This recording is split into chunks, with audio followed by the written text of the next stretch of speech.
안녕하세요. 시니어를 위한 공인중개사 마스터입니다. 바야흐로 100세 시대입니다. 요즘 태어나는 아이들은 이론적으로는 120세, 130세까지 사는 것도 가능해진다고 하는데 제2, 제3의 직업을 생각을 안 하려야 안 할 수가 없겠죠. 요즘 그래서 공인중개사가 제2의 직업으로 각광을 받고 있습니다. 자격증을 취득하면 평생 활용할 수 있고 또 경제성을 가진 직업으로 인기가 높아지고 있는 건데요. 그래서 공인중개사를 제2의 직업으로 노년층을 위한 노년 시기를 위한 준비로 생각하는 중장년층이 크게 늘고 있다고 합니다.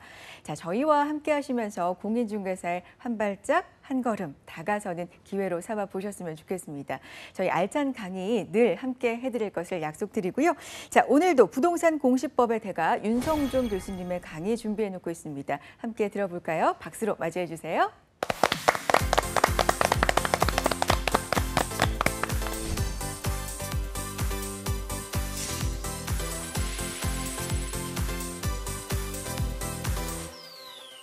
네, 안녕하십니까. 네, 오늘부터 이제 등기법을 좀 본격적으로 나가도록 하겠는데요. 자, 오늘 5번째 시간이죠. 자, 그래서 저번 시간에 우리가 어디까지 배웠냐면 등기를 이제 신청하고 완료되는 것까지 배웠어요. 근데 여러분들한테 이제 등기법을 공부한다는 게 뭐예요? 뭐 그렇게 물어보는 사람도 없겠지만 등기법 공부하라 그러면 여러분들 무슨 짓 하고 있냐면은 이거 지금 등기 기록이죠. 그래서 막 집에서 공부한답시고 어디 옆집에 있는 거 등기부 끊어보거나 자기네 집 등기부 끊어봐서 막 읽어보고 그러거든요. 그게 등기법이 아니에요. 여러분들이 등기법 아무리 공부해도 이거 읽을 수 있다 없다? 없어요. 저하고 1년 내내 공부해도 여러분들이 등기법을 뭐 완벽하게 파악하고 그게 중요한 게 아니에요. 이런 거는 어디서 배우는 거냐면 여러분들 그 경매학원 있죠? 그런 데 가면 권리 분석하는 데서 이런 거 가르쳐주고 등기법을 공부한다는 건 우리 공인중개사 시험에서 등기법을 공부한다는 건 이거 배우는 거예요. 이거 신청에서부터 완료까지 이 절차를 배우는 건데 이 중에서 가장 중요한 게 이 신청이거든요.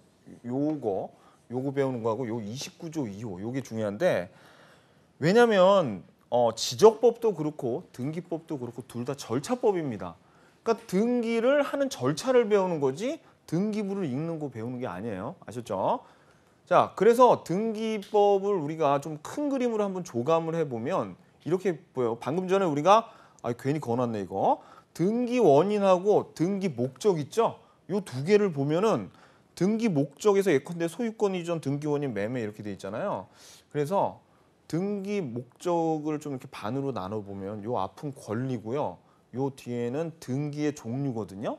그리고 등기 원인은 얘네들은 등기를 소유권 이전 등기를 하거나 저당권 설정 등기를 하러 갈 때 뭐 예컨대 공인중개사 사무소에 적는 계약서에 적히는 내용들이에요.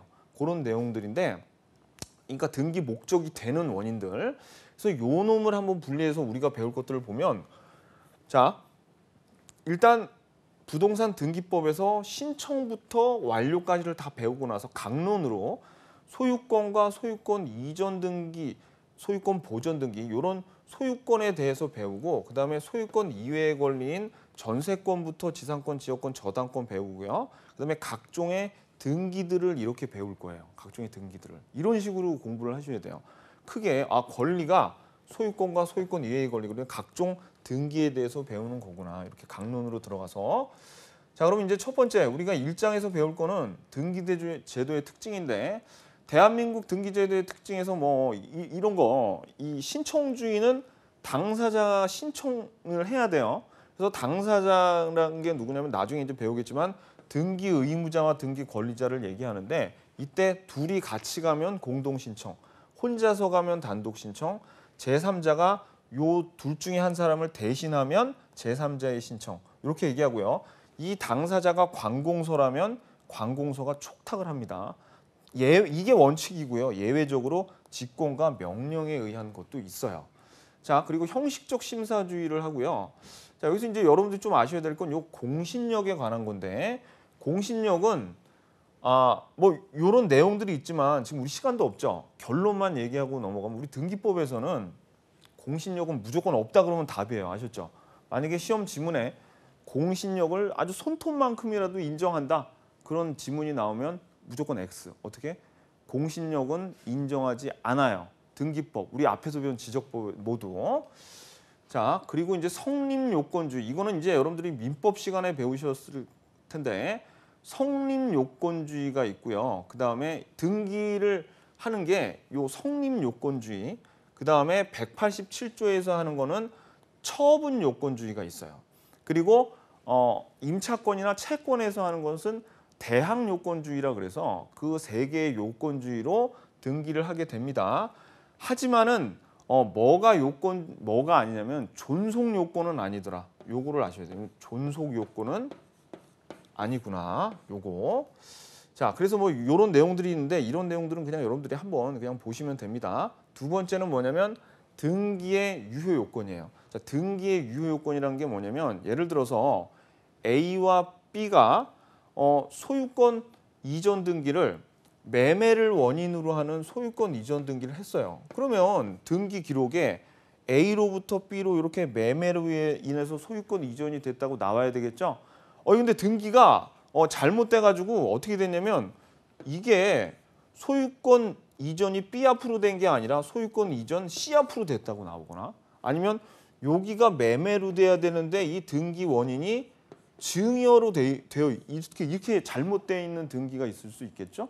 그러면은 이게 그럼 도대체 유효야 무효야? 이거를 따지는 게 지금 우리가 배우려는 등기의 유효 요건이거든요. 근데 이 등기의 유효 요건이 등기법상 유효 요건이 있고 판례의 유효 요건이 있는데 우리가 배우는 게 지금 등기법이긴 하지만 등기법상의 유효 요건은 하나도 안 중요해요. 뭐만 중요하냐면 판례상으로 이게 유효냐 무효냐가 중요하거든요. 그러면 그 유효냐 무효는 보세요. 판례에서 등기가 유효냐 무효인가가 중요한데 이때 원칙적으로 따졌을 때 등기법에서는요. 자, 뭐 그냥 이거 그냥 듣기만 하세요. 이 형식적인 형식 관계와 이런 실체 관계가 완전히 다 일치가 돼야지 등기법에서는 유효라고 해요. 하지만 판례에서는 그러면은 그 조건이 너무나 엄격해. 그러면 임마 유효가 될 등기가 하나도 없겠다. 그러니까 좀 완화를 시켜준 게 바로 이 판례에서 완화를 시켜준 건데 어떻게 완화를 시켜줬냐? 실체 관계만 부합하면 유효라는 거예요. 그리고 또 하나 형식적인 요건을 어겼을 때는 29조 3호부터 11호를 이런 좀 잡다한 것들 별로 안 중요한 거예요. 뭐 인감증명을 등기할 때 안 냈다거나 뭐 그런 것들을 어기면 이것도 이렇게까지 엄격하게 따지지 말고 실체 관계가 부합하면 이것도 유효로 쳐주겠다. 그겁니다. 하지만은 도저히 용서를 못하는 애들이 있는데 누가 있냐면 이 29조 요거는 각하사유거든요. 29조 1호는 관할 위반의 등기예요. 예를 들어서 서울에서 집 사놓고 부산 가서 등기 신청한 경우 이런 경우나 등기해서는 안 될 사항을 등기한 29조 2호는 얘네들은 만약에 원래는 각하사유 얘네도 마찬가지고 다 등기가 되면 안 돼. 근데 만약에 등기가 됐다 하면은 얘네 같은 경우에는 실체 관계가 부합하면 그래도 유효로 쳐주죠.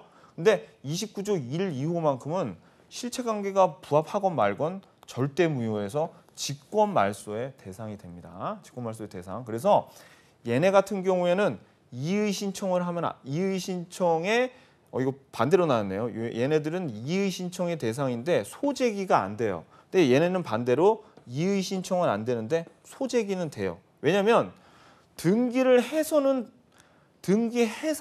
할 건지 안 할 건지 판단하는 사람은 판사보다는 등기관이 더 잘하죠. 그러니까 판사는 잘 모른단 말이에요.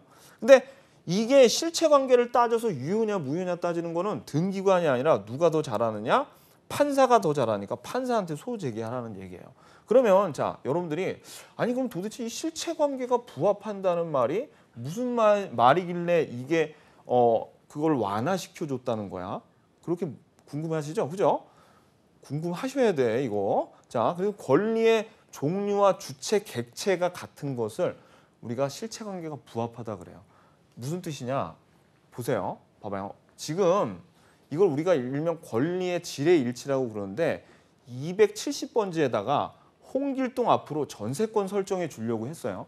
근데 딱 실수를 해가지고 등기관이 전세권을 설정 안 해주고 뭘 설정해요? 예컨대 임차권 설정해줬대요. 그럼 이거는 권리의 종류가 틀리죠? 이거는 사소한 실수 같아요? 아니면 엄청난 실수 같아요? 이건 엄청난 실수죠. 그러니까 이건 도저히 유효가 아니야. 실체관계가 이건 부합하는 게 아니에요. 그죠? 그다음에 홍길동 앞으로 등기해 주려고 그랬는데 엉뚱하게 일면식도 없는 일지매 앞으로 등기해 줬어. 사람이 완전히 다르죠? 권리의 주체가 다른 거죠. 그리고 마지막으로 제일 황당한 건데 270번지에다 전세권 설정하려고 하는데 옆집에다가 했어. 271번지에. 이런 아주 기초적인 거가 안 지켜지면 도저히 유효가 될 수 없겠죠. 그러니까 자, 실체 관계가 하기만 하면 유효라는 얘기는 이런 아주 기초적인 것만 지켜지면 다 판례에서는 유효라는 거예요. 그러니까 우리가 등기법에서 예컨대 시험 문제에 다음 중 이것은 유효야 무효야 라고 물어보면서 괄호치고 뭐라고 나왔냐면 판례에 의함 그렇게 나오거든요. 그러면 웬만하면 다 유효라고 보는 거예요. 웬만하면. 이제부터 그렇게 보게 될 거예요. 권리의 양의 불일치가 생긴 경우에는 물권행위의 양과 등기된 양이 다르다면 물권행위 양만큼만 유효해요. 이것도 유효죠. 그죠? 반대의 경우는 무효인데요. 그리고 중간생략 등기도 얘도 유효해요.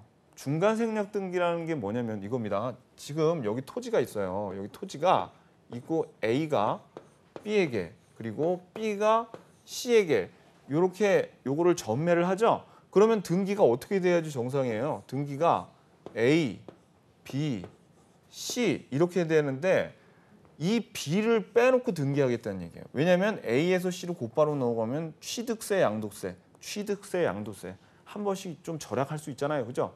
그러니까 범법행위죠, 이거 벌금 엄청 두들겨 맞습니다, 이거.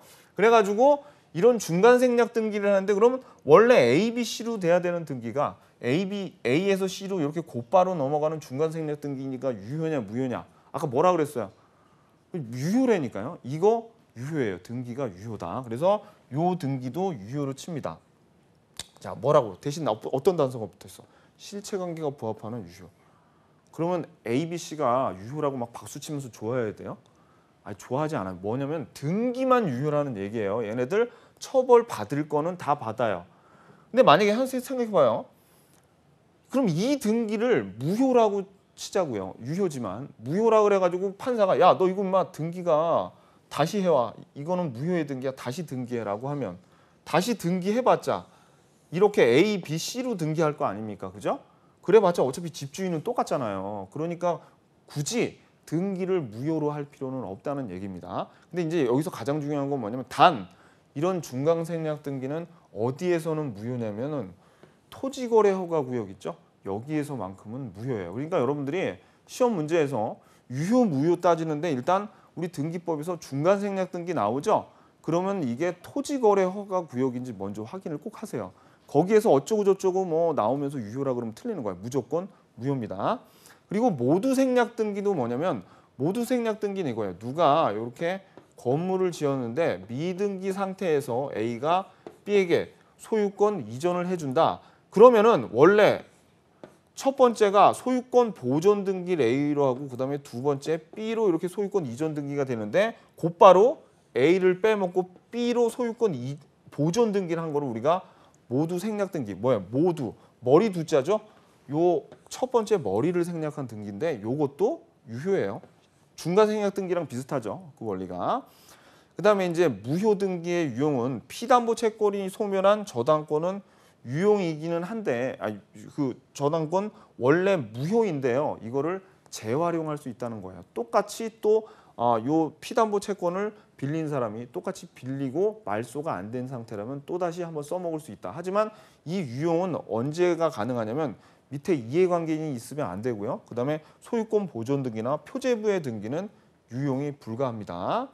그다음에 부동산 표시의 불부합은 유사성과 동일성이 있으면 유효해요. 앞에 어떤 내용이 붙더라도 사회적인 사회 통념상 유사성과 동일성이 있으면 유효다. 요거 가지고 여러분들이 문제를 풀면 됩니다. 그리고 여러분들이 좀 헷갈려 하시는 게 다른 거는 뭐 이건 뭐 당연한 거고요. 등기 원인이 불일치. 매매로 된 것이 증여로 된 것도 실체 관계가 부합하니까 유효죠. 그리고 민법 시간에 여러분들이 무권 대리를 막 엄청 심각하게 배우는데 우리 등기법에서는 이 무권 대리가 아무것도 아니에요. 얘네들 그냥 실체 관계가 부합하면 유효입니다. 아셨죠? 요거. 그다음에 우리가 지금 본 거는 이제 등기의 유효 요건 봤죠? 지금 좀 너무 짧은 시간 내에 많은 거를 지금 가리키고 있다는 생각이 제가 들긴 하는데 오늘 이게 세 번째 배우는 거예요. 지금 이게 사실 오늘의 하이라이트예요. 지금 뭐 배웠냐면 한번 정리를 좀 한번 해볼게요. 아무 시간이 없어도 정리를 하고 가야지. 그죠? 뭘 배웠냐면 우리가 등기제도의 특징 배웠어요. 등기제도 특징. 여기에서 시간이 없어가지고 제가 뭐만 제일 중요한 공신력이 인정 안 되는 거 알려드렸죠?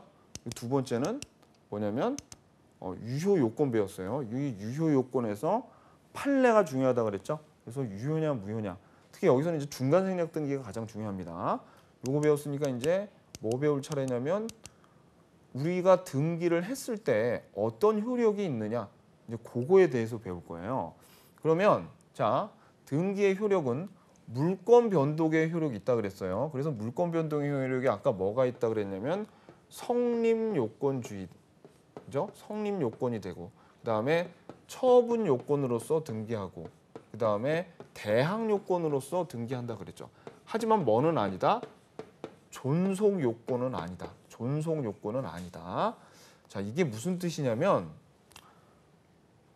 여기 지금 건물이 있잖아요. 그럼 이 건물에 등기 기록이 표제부 각구 을구가 있을 겁니다. 등기소에. 근데 이 등기부가 불타 없어졌다 그래서 여기 건물에 있는 그 권리가 없어지는 건 아니라는 얘기예요. 이건 마치 뭐랑 똑같냐면 여러분들이 은행에 20억 예금해 놨죠. 근데 저금 통장이 불타 없어졌어요. 그렇다고 예금이 없어집니까? 그건 아니죠. 그거랑 똑같은 얘기예요. 그러니까 만약에 그러니까 등기부가 불타 없어졌다고 권리가 없어진 건 아니니까 존속 요건은 아닌데 건물 자체가 멸실돼 버리죠. 그러면 권리가 없어지는 거예요. 그러니까 건물, 부동산은 존속 요건인데 등기부는 존속 요건이 아닙니다. 그러니까 이런 게 시험에 잘 나와요. 이거는 민법 시간에 여러분들이 워낙 많이 배워서 시험에 안 나오고 그다음에 정유적 효력은 뭐냐? 여러분들 민법 시간에 취득시효 배우셨겠는데 20년 동안 남의 땅에 뭉개고 있으면 자기 땅 되는 경우가 있습니다. 그런데 만약에 무효의 등기지만 남의 땅을 점유하고 있는데 그때 10년만 점유해도 돼요. 그러니까 무효의 등기지만 지금 몇 년어치 효력을 갖고 있는 거예요. 10년어치 점유의 효력을 갖고 있죠. 그걸 점유의 효력이라 그래요. 그다음에 후등기 저지력은 뭐냐면 양립할 수 없는 등기인 용익물권과 용익물권 혹은 소유권과 소유권 간에 비록 무효의 등기지만 앞에 등기가 되어 있으면 뒤에 등기를 할 수 없는 것 그걸 우리가 후등기 저지력이라고 하고요. 지금 이거 세 개 열심히 설명했지만 그게 안 중요해요. 이제부터 진짜 중요한 게 나오는데 요 순위 확정적 효력과 가등기의 효력과 추정력 이게 중요합니다. 자, 그러면 순위 확정적 효력이라는 것은 등기를 하게 되면 먼저 등기한 사람이 선순위를 얻게 돼요. 자, 그 내용을 한번 볼게요. 자, 이건 이제 지금 제가 말씀드린 거고 순위 확정적은 처음에 날짜가 있으면 날짜 먼저 등기한 사람이 순위를 얻게 되고요. 그다음에 동순별접이란 말이 있는데 이건 뭐냐? 자, 지금 이게 같은 갑구죠. 동순 같은 갑구 A, B와 순위를 비교할 때는 요 순위 번호로 비교하고요. 그다음에 A와 C의 순위를 비교할 때는 별구죠. 갑구, 을구 다른 구를 비교하는 거잖아요. 순위를. 그때는 접수 번호를 가지고 이렇게 서로 비교를 한다는 걸 우리가 동순별접이라 그러는데 조심하셔야 될 건 이때 접수 번호는 1년마다 초기화가 됩니다. 1년마다 초기화가 돼가지고 그래서 지금 2013년 50번하고 2012년 100번이랑 요거만 비교하시면 안 돼요.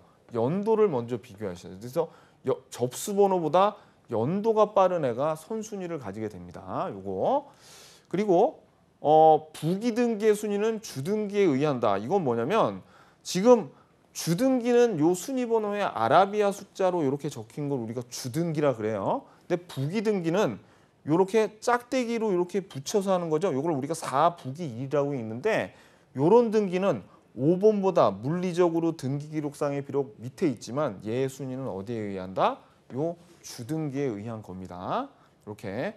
그리고 본등기의 순위는 가등기에 의한다는 건 뭐냐면 지금 여기 가등기가 이렇게 되잖아요. 가등기가 되면 2번 순위를 가지고 있죠. 근데 본등기를 언제 할 거냐면 가등기를 6월 1일에 해놓고 8월 30일 날 본등기를 하려고 할 때 자, 이때 이 순위가 예를 들어서 3번에 다른 사람이 왔어요. 순위가 7월 20일 날 누가 등기가 됐어. 근데 본등기는 지금 8월 30일 날 등기가 되죠. 비록 본등기가 세 번째 순위보다 더 늦게 등기가 됐지만 본등기의 순위는 가등기에 의하니까 8월 30일 무시하고 가등기가 된 6월 1일 순위를 따지는 거죠. 그러니까 3번 순위보다 요 본등기 순위가 빨라져요. 근데 가등기에서 정말 중요한 건 뭐냐면 이거예요. 지금 B가 집주인이 되는 게 본등기 때부터예요? 아니면 가등기 때부터예요? 그죠? 이게 가등기 한 때부터가 아니에요. 여기까지 A가 집주인이고 본등기를 한 요 8월 30일부터 B가 집주인이거든요. 그러니까 물권 변동의 효력은 본등기 한 때 생겨요. 근데 순위는 아까 어디로? 본등기를 하게 되면 여기 가등기시로 소급한다 그랬잖아요. 그래서 이게 중요합니다. 본등기를 하게 되면 순위는 가등기시로 소급하지만 물권 변동의 효력, 즉 B가 집주인이 되는 거는 본등기 때부터예요. 이게 여러분들이 가등기 할 때 가장 공부할 때 헷갈려 하시는 거예요. 그래서 이렇게 알아두세요. 자, 가등기는 본등기를 하기 전까지는 어떠한 실체법상 효력도 없다가 본등기를 하고 나면 그제서야 어떤 효력만 갖고 있냐? 순위를 확정시키는 효력만 갖고 있다. 이렇게 딱 정리를 해 놓으셔야 됩니다. 자, 요거 순위에 관한 내용. 자, 그래서 이제 뭐 요런 내용들을 제가 말씀드렸어요. 시간이 없어서 빨리 넘어갈게요.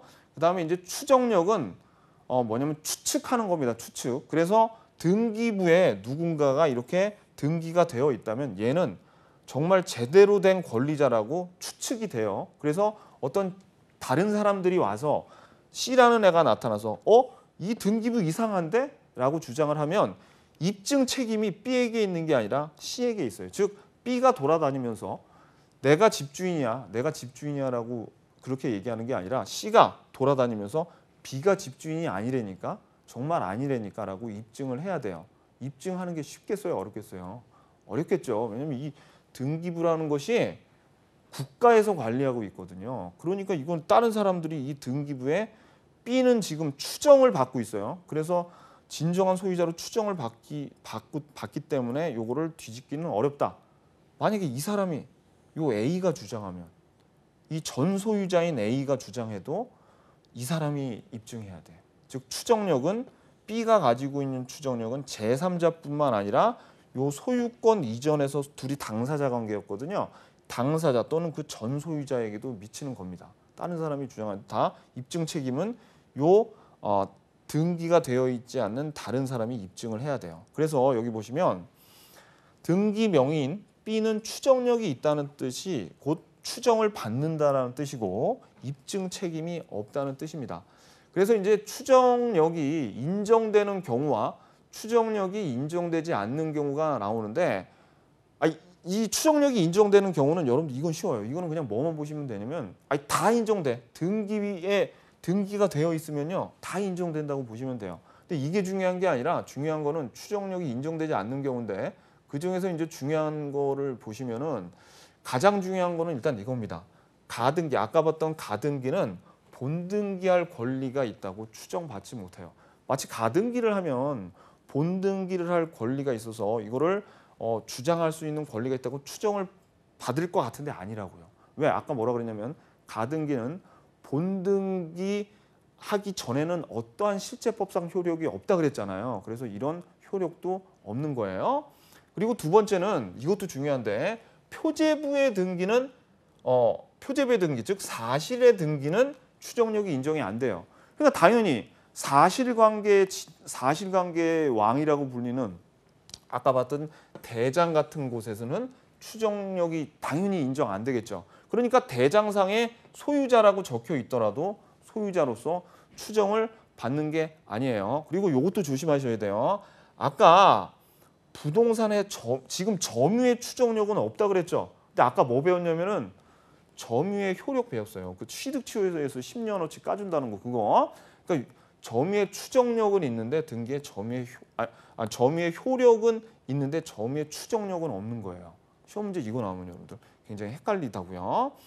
그래서 이제 요거 그리고 마지막으로 이제 요게 중요합니다. 소유권 보존 등기는 권리의 추정력은 인정받지 못하고 소유권이 진실하다고 보존되어 있다는 것만 인정하는 거예요. 왜냐하면 소유권 보존 등기는 부동산이 딱 지어졌을 때 이때 권리 변동의 효력이 생기는 거지 등기가 소유권 보존 등기가 됐을 때 권리 변동의 효력이 생기는 게 아니거든요.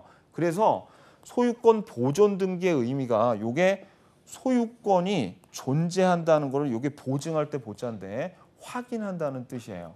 그래서 소유권 보존 등기는 권리 변동의 추정력은 미치지 않더라. 아셨죠? 그래서 오늘 짧은 시간 내에 굉장히 많은 걸 배웠는데 어떻게 정리를 하시냐면 시험 문제에 제일 잘 나오는 것만 말씀드리면 추정력 있죠? 특히 이 인정되지 않는 거 그리고 아까 가등기의 효력에 대해서 설명을 드렸는데 거기까지 보시면 되겠습니다. 오늘 대단히 수고하셨습니다. 안녕히 계세요.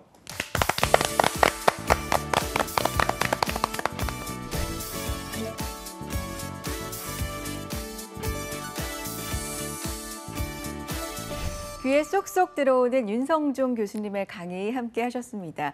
예전에 학창 시절에 시험 기간을 생각을 해보면요. 시험 시작 전 10분 전에 본 것들이 시험에 꼭 나오는 경우가 있지 않습니까?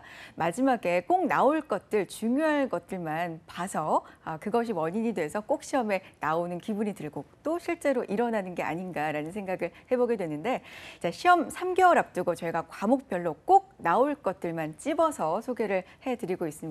이 시간 하루하루 차근차근 함께 하시면서 합격에 한 발짝 다가가 보는 기회로 삼으셨으면 좋겠습니다.